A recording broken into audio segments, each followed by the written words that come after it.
La Universidad Alberto Hurtado les da la más cordial bienvenida a esta ceremonia en que inauguramos el año académico 2016. Saludamos a quienes presiden esta actividad, al padre Eduardo Silva, rector de la universidad, y de modo especial a nuestro invitado, el rector de la Universidad Diego Portales, profesor Carlos Peña. Agradecemos también la presencia de Rodrigo González, en representación de la ministra de Educación, de Fernando Montes, ex rector de la Universidad Alberto Hurtado, y Jorge Larraín, profesor emérito de la institución. Saludamos también a representantes de otras universidades que hoy nos acompañan, a los miembros del Consejo Superior de la Universidad, a vicerrectores, decanos y decanas, a académicos, directivas estudiantiles, sindicales, a estudiantes, a funcionarios, amigos y amigas de la universidad. Hemos recibido numerosos saludos. Queremos destacar uno de ellos en particular. Estimado rector, me es muy grato saludarlo fraternalmente y agradecer por medio de estas palabras la invitación que me ha hecho llegar para participar en la inauguración de este nuevo año académico que marca también el inicio de su gestión en la Universidad Alberto Hurtado. Este será un año diferente para Chile. Es un año en el que, gracias a la colaboración de instituciones como la Universidad Alberto Hurtado, hemos ido concretando aquellas iniciativas que nos permitirán transformar nuestro sistema educacional para proporcionar más y mejores posibilidades a nuestros futuros jóvenes. Cuestión nada desconocida para ustedes, porque desde su fundación esta institución ha promovido activamente la inclusión, sin sesgos sociales, de alumnos y alumnas a la educación superior, dando oportunidades de desarrollo a los jóvenes y sus familias. Por esto, agradezco sinceramente que se hayan sumado a la gratuidad, dejando en claro la fuerte vocación social e inclusiva que siempre los ha distinguido. Asimismo, quisiera valorar la participación que han tenido en el programa de acompañamiento y acceso efectivo a la educación superior PASE, permitiendo a muchos jóvenes aprender más, a conocer la vida universitaria, a prepararse para ingresar a la educación superior y, quién sabe, proporcionarles el acceso a la institución a través de un cupo garantizado. En definitiva, ustedes han sido grandes aliados para los cambios que como gobierno estamos impulsando, porque ustedes son parte de esta reforma educacional, por lo que les invito a seguir colaborando en la construcción de un Chile más justo, solidario, democrático e inclusivo para todos y todas. Reciban un abrazo cariñoso de su presidenta y les deseo el mayor de los éxitos para este año académico 2016. Michelle Bachelet Geria.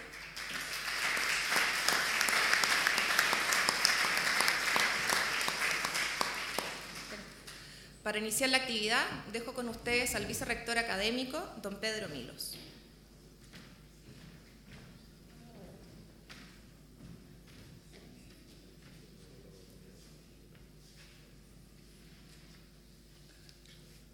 Bueno, me sumo a los saludos y agradecimientos por la presencia de todos ustedes. Un saludo especial a mi colega Cristóbal Marín, vicerrector académico de la Universidad Diego Portales, que también nos acompaña. Bueno, enfrentamos una vez más la tradición de inaugurar el año académico. Un rito, una costumbre que venimos realizando desde la fundación misma de la universidad. Sin embargo, más de alguien podría preguntarse cuál es el sentido de esta ceremonia. Mal que mal, el quehacer académico es una actividad de ciclos más largos, de procesos marcados por hitos más distanciados. La formación, para que muestre sus frutos, requiere de varios años. La investigación, por su parte, también es de maduración lenta. El lugar de la universidad en la sociedad, el cómo ésta la aprecia, tampoco se juega de un año para otro. Finalmente, de un año a otro, lo esencial de la actividad académica no cambia dramáticamente. Esta práctica de inaugurar cada año la actividad académica parece responder entonces a otras motivaciones. Quisiera destacar algunas de ellas muy simples y muy sencillas. Permite, por ejemplo, recordarnos la importancia de comenzar el año en disposición de aprender, escuchando, reuniéndonos en torno a una lección inaugural. Ello, a su vez, como lo hemos hecho en casi todas las ocasiones, nos permite escuchar a alguien ajeno a la universidad, una voz externa a las voces nuestras. Por último, nos motiva también a tener la ocasión de abordar algún tema o contenido que vaya un poco más allá de nuestros temas estrictamente disciplinares o propiamente formativos, vinculándonos con el contexto en el que se desenvuelve la universidad. En la inauguración de este año académico 2016, estas motivaciones se materializan plenamente, tanto por las características de quien dictará la lección inaugural, como por el contenido de esa lección. En efecto, tendremos la ocasión de escuchar y aprender de alguien que no forma parte de nuestra comunidad académica, pero que nos conoce y creemos aprecia.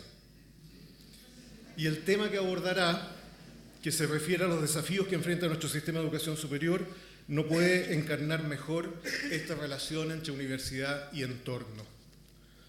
Carlos Peña es abogado de la Universidad Católica, doctor en filosofía y con estudios de posgrado en sociología. Es integrante del directorio del Museo de la Memoria y los Derechos Humanos, vicepresidente del Centro de Investigaciones Periodísticas CIPER, profesor en la Facultad de Derecho de la Universidad de Chile y rector de la Universidad Diego Portales. Ha sido profesor invitado en diversas universidades y ha trabajado como consultor del Programa de Naciones Unidas y el Banco Mundial. Sus libros más recientes son Rawls y la justificación en filosofía política, El concepto de cohesión social, Estudios sobre Rawls, Ideas de perfil, que reúne una serie de escritos del último tiempo sobre temas relevantes. Es también, como muchos lo sabemos y lo recordamos todos los domingos en la mañana, columnista dominical del diario El Mercurio. Invitamos entonces al profesor Carlos Peña a inaugurar el año académico 2016 de la Universidad Alberto Hurtado con la lección Los desafíos de la educación superior en Chile. Un aplauso.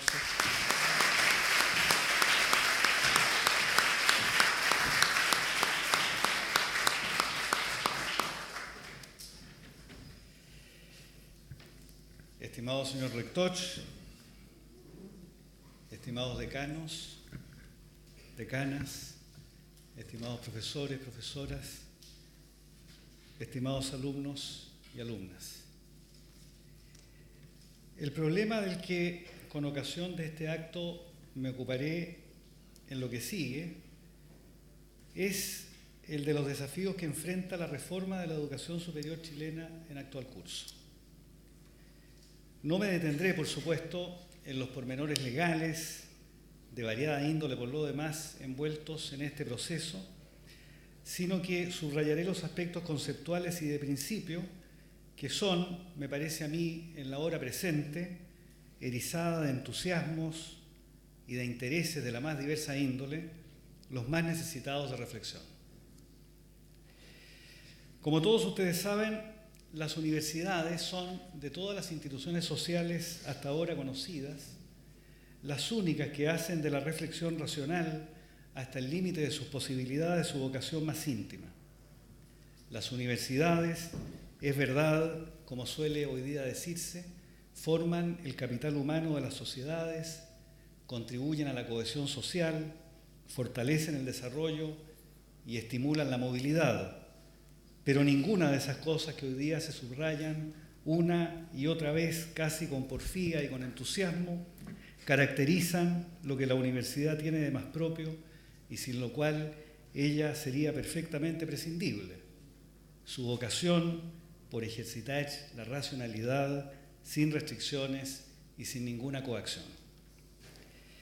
El principal peligro que las universidades afrontan en épocas de reformas es la de ser instrumentalizadas en pos de fines aparentemente loables como la justicia, la eficiencia o la cohesión social, que son, por supuesto, objetivos todos ellos muy importantes, pero que no pueden perseguirse, me parece a mí, arriesgando ni siquiera por un momento la tarea que es más propia de la universidad y sin la cual las sociedades pierden la capacidad de reflexionar acerca de sí mismas, se entontecen y pierden toda capacidad crítica. Así entonces, el principal desafío que un programa de reforma de la educación superior debe enfrentar, me parece a mí, es el de comprender la particular índole de las universidades. Las universidades, para decirlo en una frase, no son factorías en las que se adiestra el capital humano, organizaciones en las que se planifican las necesidades para el mundo del trabajo, ámbitos en los que se amalgaman las sociedades, ni instituciones simplemente subordinadas a los objetivos del desarrollo nacional o de la justicia. Cosa distinta, y el hecho que debamos recordarlo alerta acerca de los problemas que enfrentamos hoy día en el actual debate, las universidades son instituciones de cultura en las que se desenvuelven proyectos y vocaciones intelectuales que requieren autonomía y libertad para expresar todas sus potencialidades. Esta característica que las universidades revisten, la de ser, como digo, instituciones con apetito por influir la cultura de su tiempo y modelar de esa manera la forma en que nos relacionamos entre nosotros y con las cosas del mundo, ayuda a inmunizarlas, creo, contra lo que pudiéramos llamar la visión meramente técnica de la universidad que cada cierto tiempo hace suyo el debate público. Pensar técnicamente una institución como la universidad consiste en verla como un simple medio al servicio de la obtención de fines ajenos a sí misma, como si la universidad fuera una entidad regida por una simple racionalidad instrumental, un recurso que podría ser empleado para alcanzar objetivos de public policy, de políticas públicas o de bienestar social. Este modo técnico de pensar, que así podemos llamarlo, siempre amenaza a las universidades y en el debate que entre nosotros estamos recién iniciando ya se ha insinuado un par de veces y los universitarios, creo yo, deben ser capaces de detectar este peligro y de oponerse francamente a él. En el debate que en Chile se ha llevado adelante, se han subrayado, en efecto, una multitud de fines que se espera que las universidades cumplan y hacia los cuales ellas debieran encaminar todos sus esfuerzos. Se ha dicho, por ejemplo, que las universidades deben esmerarse por contribuir a la cohesión social o subordinarse a planes de desarrollo o acompañar su quehacer a las necesidades del mercado del trabajo. Todos estos objetivos son, por supuesto, me parece a mí, muy importantes y no cabe duda que son muy dignos de ser alcanzados, pero no es del todo claro que ellos deban ser la medida última y definitiva del trabajo universitario. El trabajo universitario tiene su propia medida y a ella, desde antiguo, es bueno no olvidarlo, se le denomina, incluso por quienes son escépticos del éxito que en este empeño pudiera alcanzar, búsqueda del saber y expansión de la cultura hacia las nuevas generaciones. Esa, me parece a mí, y no otra, es la tarea primordial de las universidades. Este es el primer punto que me parece a mí debiéramos subrayar con ocasión de este encuentro. Las universidades, cuando lo son de veras, viven animadas por una racionalidad sustantiva, por un puñado de fines a cuya realización aspiran, fines que le son propios, que ella ha logrado darse históricamente a sí misma y que nunca le han sido impuestos desde fuera. Aquí radica, creo, uno de los principios que cualquier reforma universitaria y cualquier regulación debe respetar con escrúpulo y con esmero: la autonomía de las universidades. Es en razón de esa autonomía que las universidades deben oponerse decididamente, creo yo, a que la voluntad que dirija sus decisiones fundamentales esté fuera de sí misma. Aceptar, por ejemplo, como a veces las instituciones universitarias se ven tentadas, que el Estado determine todas las condiciones materiales de existencia de las universidades, arriesgará sin ninguna duda la diversidad y la competencia de ideas que enriquecen la vida colectiva y hacen más dinámica la cultura democrática. No es cierto, no es verdad, aunque se repita una y otra vez y se proclame con entusiasmo por profesores y por estudiantes. Por más que se repita, no es verdad que un conjunto de instituciones uniformemente planificadas en base a criterios tecnocráticos o políticos mejorará la educación superior chilena. Sin algún grado de competencia entre ellas, sin autonomía en los aspectos más relevantes de sus vidas, sin la posibilidad de expandirse para promover puntos de vista en sectores sociales cada vez más amplios, sin independencia crítica para sus profesores y sus estudiantes, las élites que se forman en las universidades no serán más diversas ni serán mejores de la que son hoy día. Esa autonomía a la que aludo y que me parece a mí las universidades chilenas deben particularmente cuidar, no es otra autonomía que la que reclama para sí desde muy antiguo la ciencia, y es la que permitió, por ejemplo, a Humboldt, al instalar la Universidad de Berlín, decir que bastaba dejar sola a la universidad para que todos los bienes que la sociedad espera de ella vinieran por añadidura. Y esa es también la autonomía que requieren las universidades misionales, sin ninguna duda. Por ejemplo,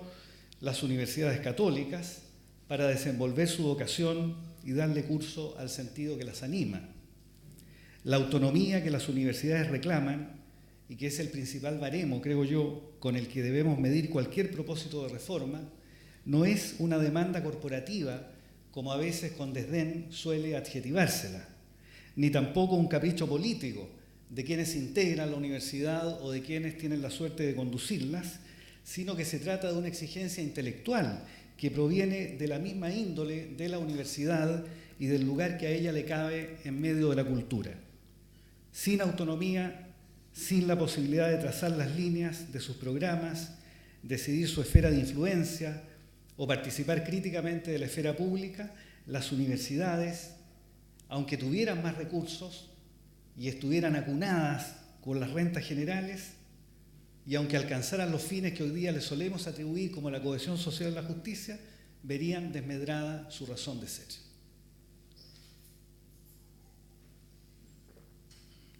Un breve capítulo, claro, de la historia de las universidades,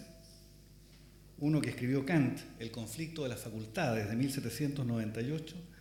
muestra cómo se constituyó este aspecto crucial de las universidades que llamamos autonomía y que hermana a cualquier universidad de hoy con cualquier universidad moderna. Kant, como ustedes saben, uno de los pocos filósofos que fue profesor universitario, una dignidad que no alcanzaron ni Spinoza, ni Hume, ni Descartes. Kant, acababa de ser censurado por el escrito La religión dentro de los límites de la mera razón. Allí, en ese escrito que Federico censuró, Kant formulaba la doctrina del mal radical y sugería, como ustedes recuerdan, que el cristianismo es una religión natural. Pues bien, luego del reproche y la censura que le dirige Federico, Kant, fiel a su temperamento, se disculpa y se compromete a no escribir más de religión. Pero acto seguido, y para bien del futuro de lo que hoy día llamamos universidades, se puso a reflexionar acerca del papel que le cabía a la universidad en sus relaciones con la autoridad pública, o con lo que hoy día llamaríamos policy makers, hacedores de políticas. Y fue allí entonces cuando Kant abogó en el escrito El conflicto de las facultades,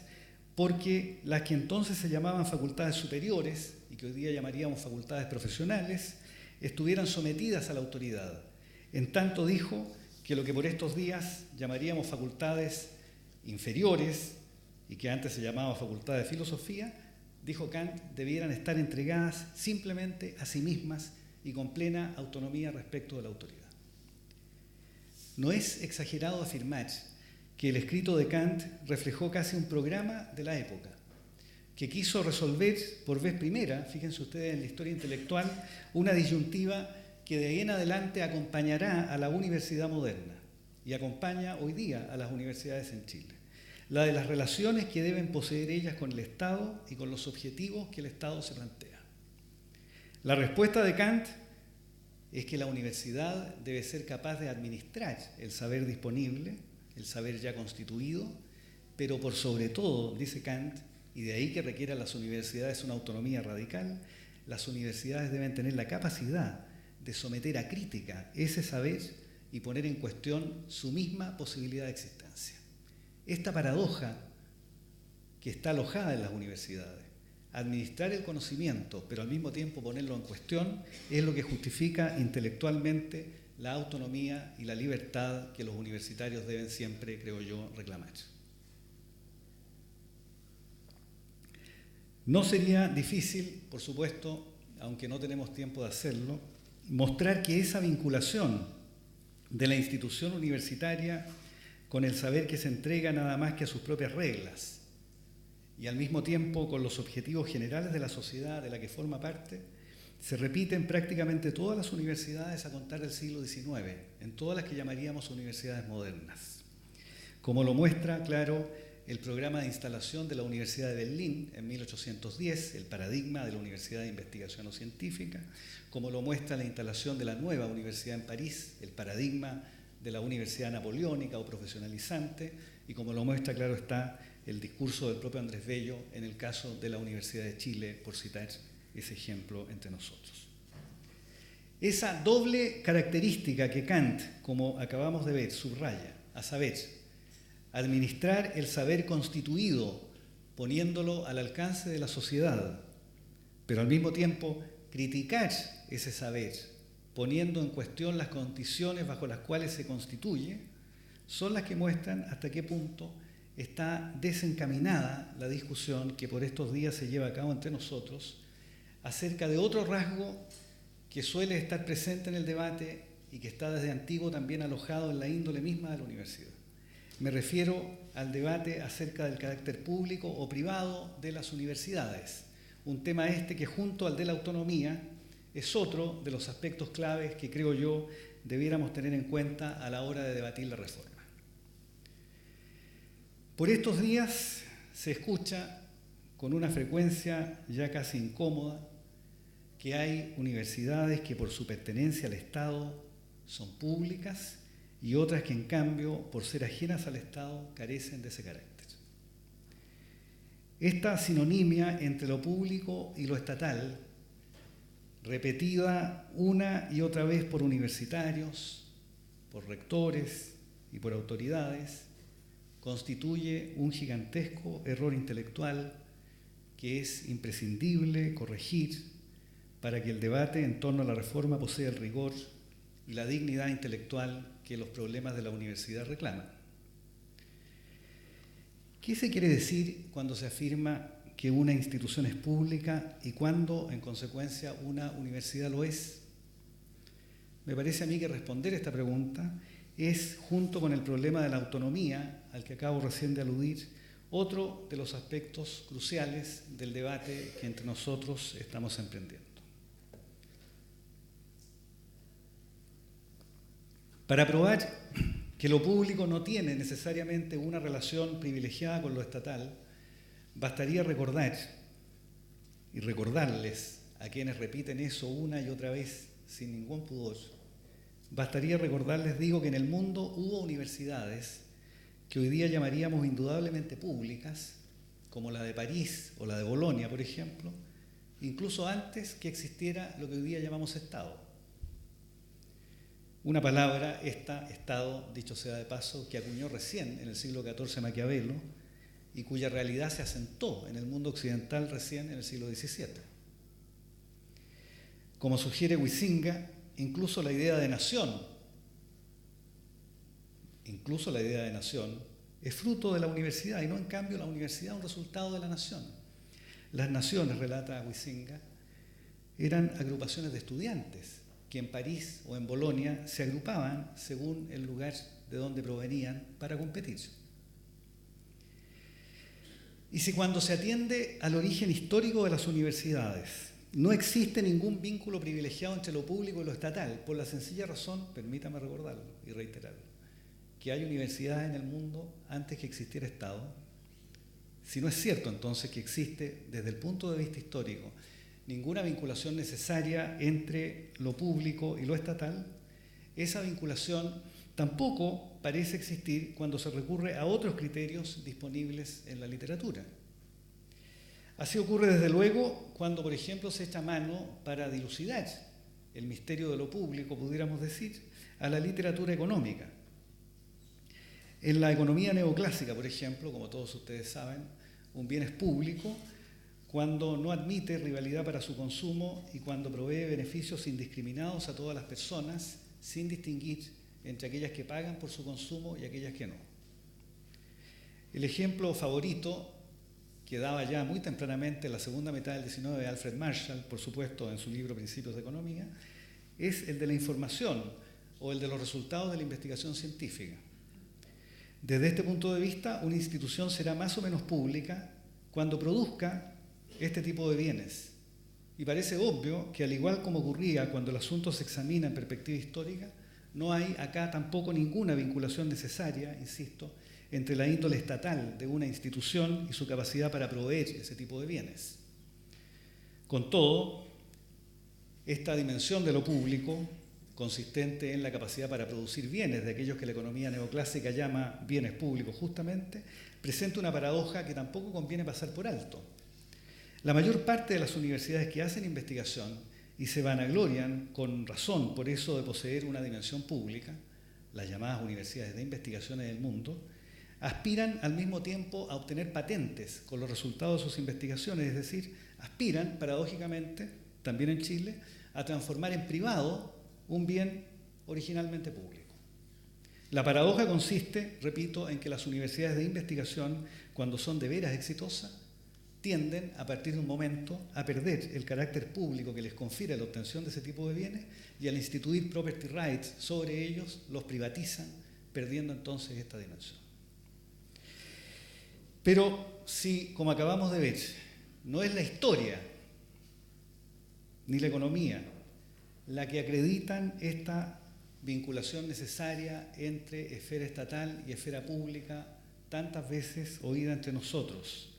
¿no será acaso el ethos en medio del cual los miembros de la universidad desenvuelven su trabajo lo que le confiere a la universidad estatal el carácter público que reclama poseer con raro privilegio?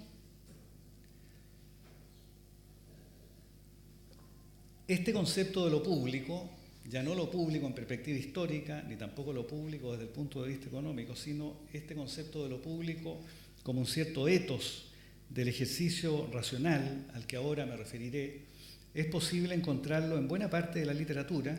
pero claro, debe su éxito en particular, como ustedes saben, a los trabajos de Habermas. Habermas, como ustedes recuerdan, sostiene que el capitalismo del 16 no solo contribuyó a cambiar la forma de organizar y distribuir el poder político, nada menos que con el surgimiento de lo que hoy día llamamos Estado, sino que además dio origen al surgimiento de un especial ámbito de sociabilidad que hasta ese momento, explica, no había logrado expandirse, la esfera pública. Hasta entonces solo existía, por decirlo así, el ámbito de la autoridad y el ámbito de las relaciones privadas, el primero en manos de quienes monopolizaban la fuerza, el segundo en manos del mercado. Entre ambas esferas, entre el Estado y el mercado, surgió, dice Habermas, un ámbito de diálogo y de análisis racional en que los sujetos se reunían para discutir la mejor forma de organizar la vida en común. A eso se le llama esfera pública. Esa esfera pública no es parte ni del Estado ni del mercado, sino un ámbito en el que se ejercita eso que Kant, según recuerda el propio Habermas, llamó a fines del 18 uso público de la razón. La esfera pública, designada por este concepto, es, sobra decirlo, independiente del Estado. Se trata de un ámbito que se constituye al margen y por oposición al Estado, de manera que puede afirmarse tampoco existe, desde este punto de vista, ninguna relación necesaria entre lo público y las universidades estatales. Después de todo, esa forma de racionalidad que Habermas creyó detectar a partir del siglo XVII se desarrolló en los cafés, como ustedes saben, en la prensa, en los salones intelectuales o en las comunidades académicas, pero nunca se restringió a la actividad de las entidades estatales. Así entonces, no parece existir ninguna vinculación necesaria entre la esfera pública, entendida como una dimensión dialogante de la racionalidad, y la índole estatal de las instituciones universitarias. Es probable, por ejemplo, que la esfera pública chilena, a contar de fines del siglo XIX, le deba tanto a los intelectuales de la Universidad de Chile, sin ninguna duda, como a la intelectualidad conservadora de la Universidad Católica, y así también durante buena parte del siglo XX. Y es que a la hora de la racionalidad, esto es un lugar común, pero el debate en Chile está tan pobre que debe ser alimentado repitiendo lugares comunes. A la hora de la racionalidad no hay ningún vínculo privilegiado a favor de las instituciones estatales y tampoco a favor de las entidades constituidas por fuera del Estado.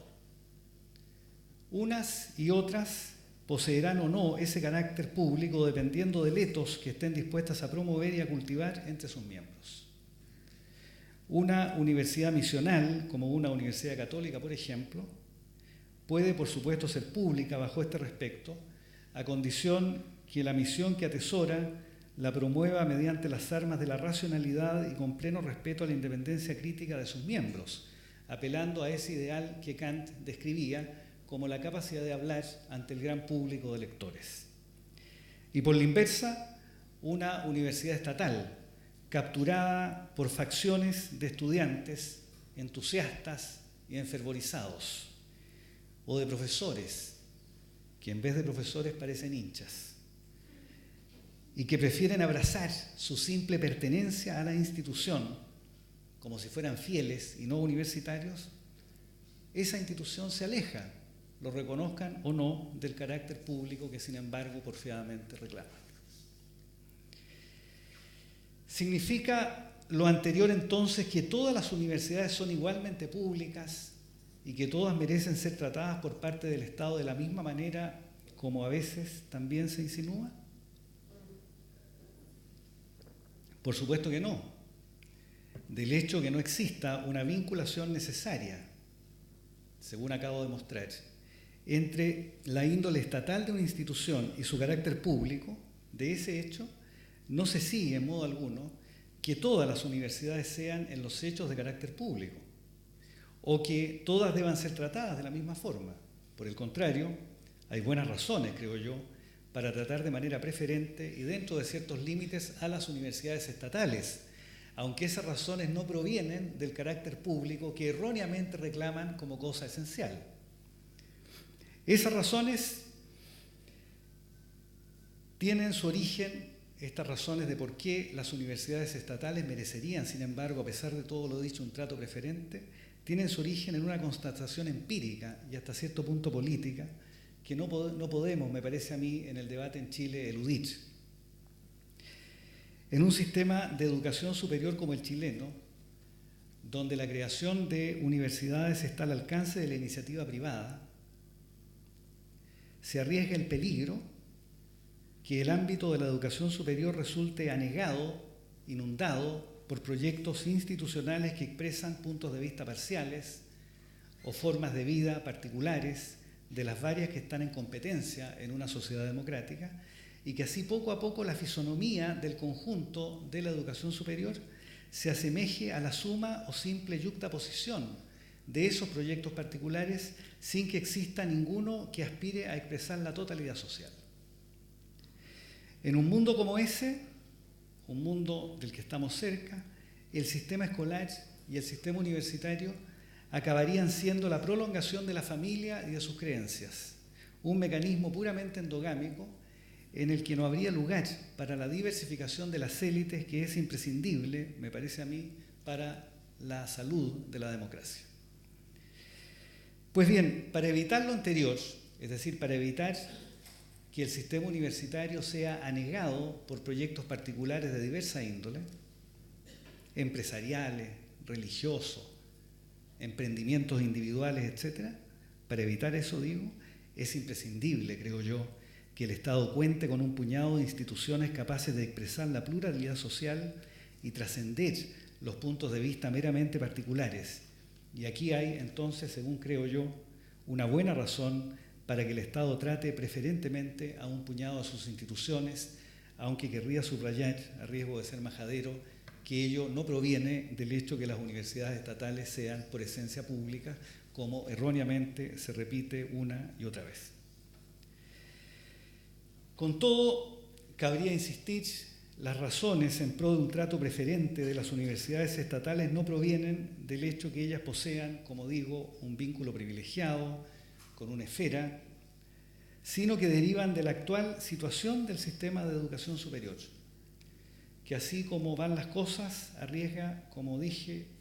en el largo plazo, el serio peligro de transformarse en un mecanismo puramente endogámico y expresivo de intereses particulares. ¿Satisfará las exigencias de una buena reforma un proyecto que, en conformidad a lo que he venido exponiendo, respete la autonomía de las instituciones, una autonomía absolutamente indispensable para la vida intelectual, estimule su carácter público y trate con preferencia a las universidades estatales? No completamente, porque como todos ustedes saben, hay un aspecto del funcionamiento de las universidades que junto a los anteriores está también en el centro del debate y que en lo que sigue debemos muy brevemente considerar. Se ha dicho que uno de los principales problemas del sistema universitario hoy día, y más ampliamente de la educación superior en su conjunto, lo constituye la extrema mercantilización que parece haberlo infectado. Esa mercantilización derivaría del hecho que el financiamiento de las instituciones y las oportunidades de los estudiantes dependerían del sistema de precios y de la competencia existente entre las instituciones. De esa forma, el sistema universitario, continúa este diagnóstico, aparecería como un mercado de proveedores de toda índole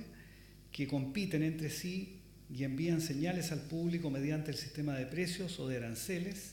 y entre los que los estudiantes pueden, pagando con recta actual o futura, escoger.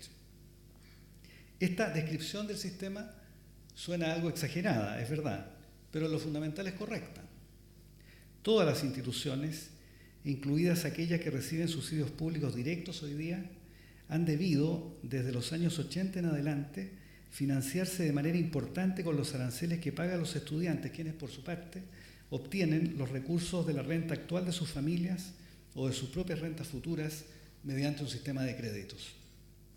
Un sistema así, lo muestra la experiencia habida entre nosotros, tiene virtudes, por supuesto, y no vale la pena negarlas. Alienta la inversión privada y expande la matrícula a niveles hasta hace 2 o 3 décadas casi inimaginables. El problema es que logra todas esas virtudes a cambio de imponer sobre los hombros de las familias costes que poco a poco se han revelado excesivos. Los datos disponibles muestran que Chile es uno de los países de la OECD que más gasta en educación superior, más del 2% del producto, y en los que el aporte privado es también uno de los más altos, empinándose más encima del 65% de ese total. Y ocurre que el actual diseño del sistema, centrado, como dije, en el sistema de precios, con lo que se financia desde la expansión física de las universidades a la investigación, seguirá presionando al alza, puesto que las instituciones solo encuentran allí, por decirlo de esa forma, el combustible necesario para expandirse e influir.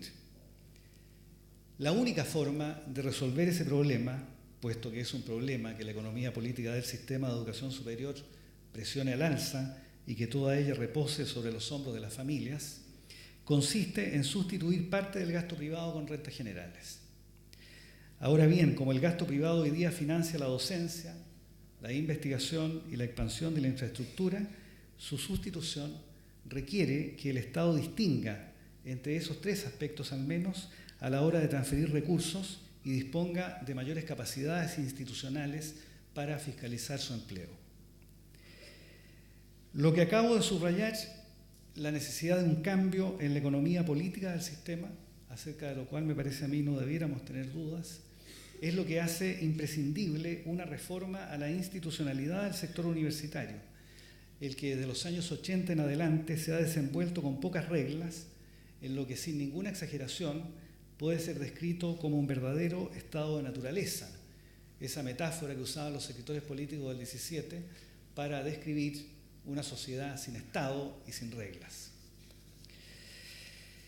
Ahora bien, me parece a mí que esa nueva institucionalidad de la educación superior chilena y en especial relativa al sistema universitario,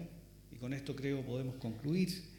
debiera recoger las características que en el curso de esta exposición hemos examinado, a saber, en primer lugar, asegurar para todas las instituciones, sin distinción alguna, la autonomía necesaria para el desenvolvimiento de su tarea intelectual, lo que supone la capacidad de discernir por sí mismas qué programas emprender, con qué enfoques y con qué amplitud. Si bien la autonomía es una cuestión intelectual, sobre eso no cabe ninguna duda, ella no puede desentenderse de eso que Marx llamaba las condiciones materiales de la existencia. sin algún control sobre las condiciones materiales en que las instituciones reproducen su propia vida, la autonomía intelectual, tarde o temprano, no vale la pena engañarse en esto, se ve amenazada. Y los proyectos culturales en que las universidades consisten, particularmente los proyectos culturales de universidades misionales como esta, acabarán amagados, inhibidos o reducidos a programas de formación de capital humano bajo el pretexto de la justicia. En segundo lugar, debe considerarse un estatuto que incentive que todas las universidades desplieguen la dimensión pública a la que en razón de su misma índole están llamadas. Distinguir ex ante, como hoy día torpemente se hace, entre universidades públicas y universidades carentes de ese carácter es un error de proporciones, establecido que, como lo explicamos ya, no hay ninguna universidad que por definición satisfaga la exigencia de lo público, ni tampoco hay ninguna que por definición sea alérgica a esa característica. Todas las universidades deben estar sometidas al desafío de desplegar en sí mismas la totalidad de las dimensiones que, según hemos visto, constituyen desde antiguo a la esfera de lo público. En tercer lugar, y a fin de evitar que el sistema universitario resulte anegado por proyectos puramente particulares, particularmente en una sociedad tan desigual como la nuestra, resulta indispensable que el Estado contemple un estatuto especial, creo, para las universidades estatales. No es casualidad que en todos los sistemas universitarios modernos y surgidos a inicios del XIX, lo que pudiéramos llamar la universidad moderna, en todos los sistemas, las universidades estatales posean un papel, si no siempre paradigmático, sí, en cualquier caso, siempre un papel de relevancia en el sistema. No se trata aquí de atribuir al Estado cualidades demiúrgicas, por supuesto, ni nada que se le parezca. Se trata simplemente que la voluntad de todos, que es propia de un Estado democrático, debe expresarse también en el sistema universitario, asegurando así que los proyectos particulares florezcan, pero no inunden o aneguen el sistema de transmisión cultural del que las universidades forman parte. Y en cuarto lugar, se hace necesario contar con un mecanismo de financiamiento que impida que el sistema universitario se gobierne del todo, como hasta ahora ha ocurrido mediante el sistema de precios. El mercado, como ustedes comprenden, puede contribuir a que el sistema universitario sea más ágil y más eficiente, pero la universidad, sus posibilidades y sus límites, no puede ser reducida al mercado. La razón es tan obvia que casi avergüenza recordarla entre universitarios. El sistema de precios requiere, como todos sabemos, que todo sea susceptible de ser medido, pero ocurre que cuando todo se mide, cuando todo se calcula en base al valor de cambio, la racionalidad sustantiva que es propia de las actividades de la universidad comienza rápidamente a desvanecerse. Una muestra de ese fenómeno al que aludo es posible constatarla en la universidad contemporánea y, por supuesto, en las universidades chilenas. Las universidades contemporáneas viven ocupadas, ante todo, de avanzar en los rankings y para ello se esmeran, particularmente sus académicos, en producir publicaciones indexadas, cuyo valor, aquello que se persigue con esmero, no está dado por el contenido de las publicaciones ni por el diálogo a que ellas dan lugar, sino por el número de ellas y el impacto cualitativo que producen. En un texto sencillo y breve, que escribió cuando ya era muy viejo, La tiranía de los valores, Carl Schmitt aseguró que en un mundo donde todo se mide, el valor desaparece. Algo así aqueja, creo yo, como un peligro a las universidades chilenas que, como consecuencia del fenómeno acerca del que llamo la atención, transforman las publicaciones, que debieran ser el acto intelectual por antonomasia, en un acto performativo, cuyo sentido está en el simple hecho de lograr ser incluidas en un índice. La mera performatividad, el sentido de la acción intelectual reducida al simple hecho de su ejecución y con prescindencia de su contenido, de su capacidad de diálogo, de su impacto o de su dimensión crítica, no puede ser el destino de las instituciones culturales que llamamos universidades.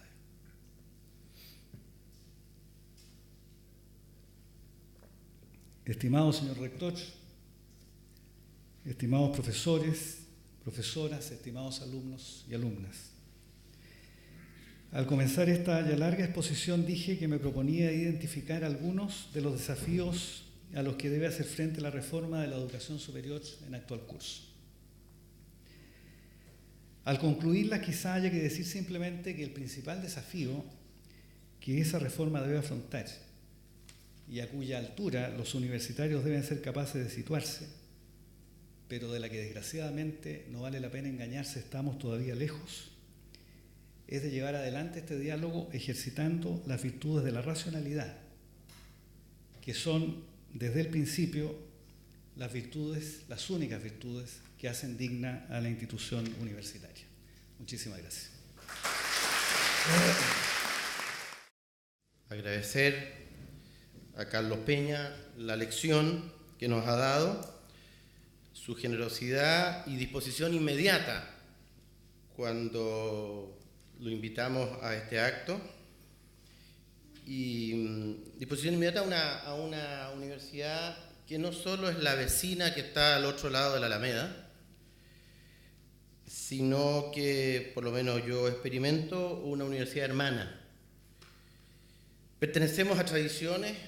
distintas, a culturas distintas, tenemos mucha diversidad, características, talante, pero creo que compartimos un empeño común, un ideal, que es ser universidades de verdad. Tú has descrito eso y lo suscribimos. Lo que has dicho sobre la autonomía, lo público y finalmente la no reducción del valor a precio y un cultivo desinteresado de la verdad es lo que por lo menos a nosotros también nos mueve. Muchas gracias, Carlos. En segundo lugar, me gustaría rendir y tributar un homenaje a don Patricio Elwin, agradecer su vida, pedir por él, por su familia en esta Pascua.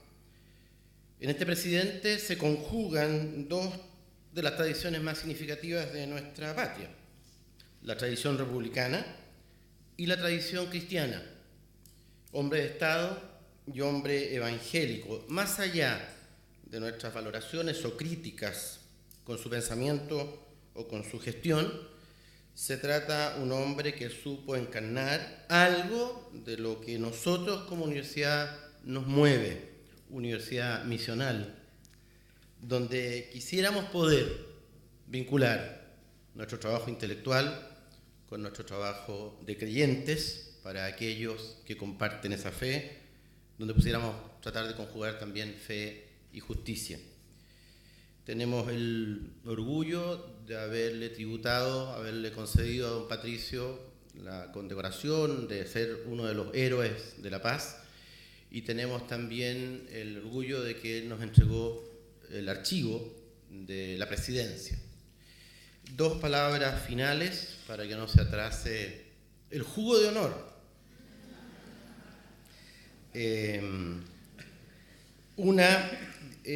Esta universidad en este momento de reforma, ¿no? Yo me atrevo a decir que nuestra universidad señera o quisiera poder encarnar algunas de las cosas que una buena reforma pudiera obtener. Nuestra apuesta inicial fue siempre construir comunidades académicas, mientras otras universidades construían edificios.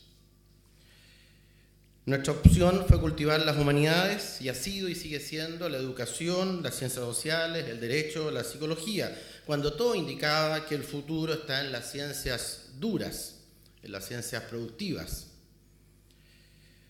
Nuestra opción de quedarnos en este lugar, en el centro de Santiago, cuando las universidades lo normal es que busquen terrenos amplios, espacios gratos, cordilleras y cotas 1000. Nuestra apertura cae desde el primer minuto,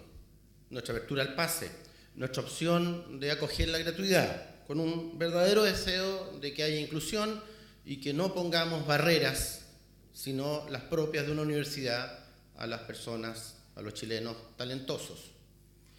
Nuestro deseo de investigar y nuestra convicción de que solo vamos a poder enseñar y producir en valor público lo que estudiamos. Nuestro empeño de ser esta universidad de investigación cuando hay muchos proyectos legítimos que son solo docentes. Nuestra porfía para sacar adelante doctorados cuando no tenemos los recursos para realizarlos. Somos una universidad desde siempre contracíclica, o no contra, sino a favor de lo que nos ha dibujado Carlos. Queremos ser eso, queremos ser una verdadera universidad. A mí me ha tocado en este mes escuchar a la comunidad y todos estamos relativamente contentos con el lugar en el que estamos, que no es solo una especie de pajarito autocomplaciente, sino un reconocimiento real. Ahora, ese empeño es verdad que ha sido con un esfuerzo un poquito desmesurado, y esperamos que podamos responder a esas necesidades tan manifiestas, a esos estándares que todos anhelamos. Por último, sí, una pequeña cosa que le dije a los estudiantes el día de la inauguración, de la bienvenida, perdón, que es una parodia. Esto de que el Alberto Hurtado empieza con H, tiene 3 significaciones. Una, que nos gustan y nos ocupamos de las humanidades. Y si nos ocupamos de las humanidades, lo central es lo humano, desde todas las perspectivas. Eso significa que tenemos que respetarnos. Si efectivamente el hombre y la mujer y las humanidades tenemos que respetarnos. No podemos tener relaciones de fuerza ni de violencias. Es un espacio académico donde la razón es lo que prima y el espacio es de todos y todas. Respeto es la actitud que se sigue de nuestro cultivo de las humanidades. Hay otra palabra que también empieza con H, que son los horizontes. Cultivamos determinadas disciplinas, pero que hacemos ampliar esos horizontes. Es imposible que la razón solo sea mi propio boliche. Criticar mi disciplina, ser ateo de la propia disciplina, porque hay otras miradas que complementan mi mirada, e incluso ampliar la mirada hasta los horizontes de una verdad que puede ser revelada. Ampliar la mirada, horizontes amplios, horizontes donde caben, sí, las necesidades del país. Y por último, en esta búsqueda desinteresada de la verdad hay 2 H fundamentales. Humildad, nadie posee la verdad. Esperamos estar en la verdad. La humildad es una nota de un académico de nota, no la soberbia, no la arrogancia. Y por otro lado, honestidad, rigor, el trabajo intelectual. Yo le agradezco a Carlos esta lección y esperamos que aquí siempre haya libertad académica, que efectivamente sea un proyecto que no está controlado por sus dueños, como esperamos también que las universidades estatales no estén controladas por el gobierno, y tampoco también, hay que decirlo, universidades que son controladas por grupos que no permiten que la libertad que estas instituciones requieren. Ya partió el año hace rato, pero inauguramos este año académico con ustedes. Muchas gracias.